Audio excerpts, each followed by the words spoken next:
Kita akan kembali mengupdate bagaimana proses evakuasi Kapolda Jambi dan juga rombongannya dan kita telah tersambung dengan Danyon 462 Kopasgat Letkol Pas Muhammad Junaidi. Selamat malam Pak Junaidi. Selamat malam Mas. Ya, sebelumnya kami ucapkan selamat karena telah berhasil mengevakuasi Kapolda Jambi beserta dengan 7 orang lainnya. Tapi kami ingin tahu, melihat dari gambar yang sudah beredar luas, posisi dan lokasi dari helikopter mendarat darurat itu tertutup oleh lebatnya hutan. Kemudian juga cuaca yang tidak mendukung. Bagaimana sebenarnya tadi proses evakuasi berlangsung? Oke, baik Mas, terima kasih. Selamat malam. Kami akan menyampaikan sedikit cerita mengenai proses evakuasi tadi, yang dimana kita mulai dari hari Senin kemarin sudah insert kedudukan sana, tapi karena cuaca yang tidak memungkinkan, sehingga untuk proses rescue menggunakan media udara tidak dapat dilaksanakan. Mengingat jarak dia untuk ditempuh ke sana cukup jauh, medannya cukup berat, dan yang kami dapatkan info yang untuk proses pergeseran jalan darat itu membutuhkan waktu kurang lebih 1 hari 1 malam.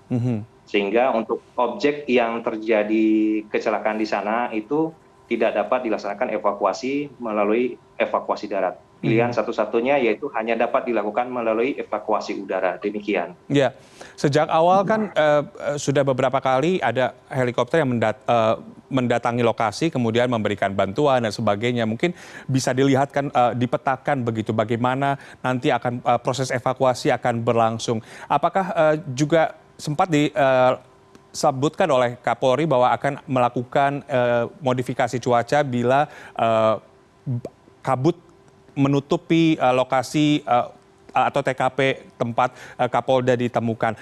Apakah tadi juga sempat dilakukan modifikasi cuaca untuk proses evakuasi? Oke, untuk proses tadi emang tidak ada kegiatan untuk modifikasi cuaca. Karena dari pagi tadi kita masuk, kebetulan posisi kami yang sudah mendekati ke sasaran yang kurang lebih 15 km. Kalau kita tarik garis lurus dari map ya, 15 km, itu cuaca dari pagi tertutup, disambut siang hari sampai menjelang sore terjadi hujan yang cukup deras. Sehingga kita tim SAR baik dari kepolisian, dari Sarnas maupun dari TNI AU sendiri itu tidak dapat memasuki kedudukan di sana. Tetapi karena mengingat situasi tadi yang sudah cukup lama terjadi kejadian dengan adanya insiden Bapak Kapolda dengan posisi luka dan sudah 2 hari di dalam hutan, sehingga tadi kita terus mengupayakan untuk melihat titik evakuasi apakah dapat dilaksanakan atau tidak. Dan alhamdulillah sore tadi Bapak Kapolda berhasil kita laksanakan evakuasi melalui proses hoist tadi. Ya. Demikian. Tadi kalau melihat dari gambar begitu kita juga deg-degan melihatnya karena ketika sedang diangkat proses evakuasi kemudian berputar di udara itu apakah memang dikarenakan faktor dari angin atau memang kendala cuaca atau memang ada faktor lainnya? Oke, baik. Kami akan sampaikan. Kalau proses hoist itu secara otomatis akan terjadi perputaran. Perputaran itu kan banyak penyebabnya, diantaranya karena adanya wash dari helikopter tersebut. Yang kedua, jika posisi objek yang kita evakuasi itu dalam kondisi normal saja, itu pasti terjadi perputaran. Apalagi dengan kondisi objek yang kita evakuasi dalam hal ini Bapak Kapolda terjadi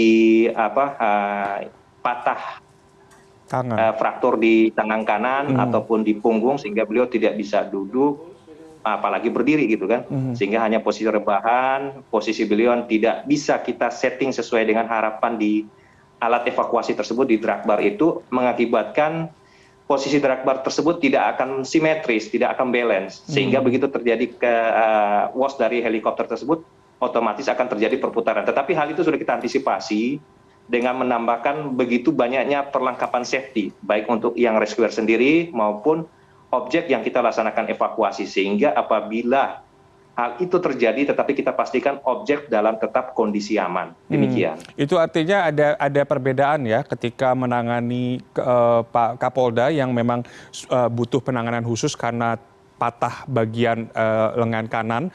dengan korban lainnya begitu yang lukanya mungkin lebih ringan. Itu ada perbedaan dalam proses evakuasi? Betul Mas, betul. Alat yang kita gunakan juga berbeda Mas. Seandainya hanya luka-luka ringan, tidak terjadi patah tulang segala macam, itu yang kita cukup menggunakan jangkar saja ataupun kita sistemnya tandem. Sistemnya tandem itu bisa kita ngangkat, kita dengan berpangkuan, diikat, dipakai safety, alat safety, udah bisa kita angkut secara normal, secara biasa gitu kan, menggunakan hoisting. Tetapi karena beliau tidak bisa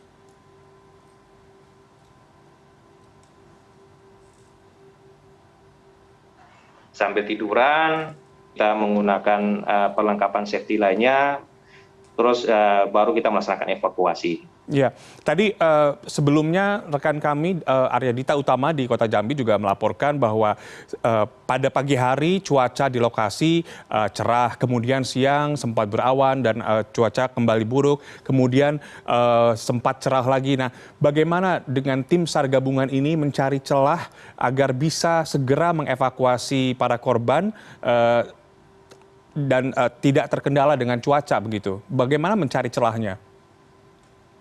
Oke, jadi gini Mas, situasi di Medan yang kita laksanakan operasi SAR tersebut itu emang cukup sangat perubahan cuacanya sangat cepat sekali gitu kan, dengan kontur yang agak sedikit ketinggian, bukit-bukit dan memang benar-benar hutan merapat di situ. Selain karena mungkin mendung, ada juga kabut segala macam, itu menjadi kendala faktor dalam pelaksanaan operasi SAR tersebut. Sehingga tadi dari pagi itu ada beberapa heli dari SAR ataupun dari kepolisian melaksanakan mendekat approach ke sasaran yang titik evakuasi tersebut sambil memantau apakah ada celah atau ada kemungkinan kita dapat melaksanakan operasi SAR tersebut. Apabila memungkinkan, dengan sesegera mungkin kita harus segera airborne untuk melaksanakan evakuasi tersebut. Karena waktunya sangat terbatas, sangat terbatas. Di hari pertama saja heli sempat masuk, tetapi beberapa saat kemudian itu terjadi tertutup lagi, sehingga hal ini sangat berisiko bagi tim SAR yang melaksanakan evakuasi, karena medannya bukan medan datar, pegunungan, sehingga akan berisiko kepada alutsista yang kita gunakan. Demikian. Nah, ini kan seluruh korban sudah berhasil dievakuasi. Bagaimana dengan langkah penyidikan penyebab dari kecelakaan ini? Apakah nanti puing-puing dari helikopter itu akan juga seluruhnya dievakuasi atau bagaimana? Kalau menyangkut hal tersebut, Mas, mungkin bisa ditanyakan mungkin kepada tim yang lebih lanjut, apakah dilaksanakan pemeriksaan oleh KNKT ataukah dari pihak kepolisian sendiri. Kami kurang mengerti. Kami di sini hanya melaksanakan tugas untuk melaksanakan evakuasi Bapak Kapolda. Demikian. Baik, terima kasih atas waktunya Letkol Pas Muhammad Junaidi dan Yon 462 Kopasgat, dan sekali lagi terima kasih dan sudah berhasil mengevakuasi seluruh korban dengan selamat. Selamat malam. Baik, terima kasih Mas. Selamat malam. Hormat bangga, Komando.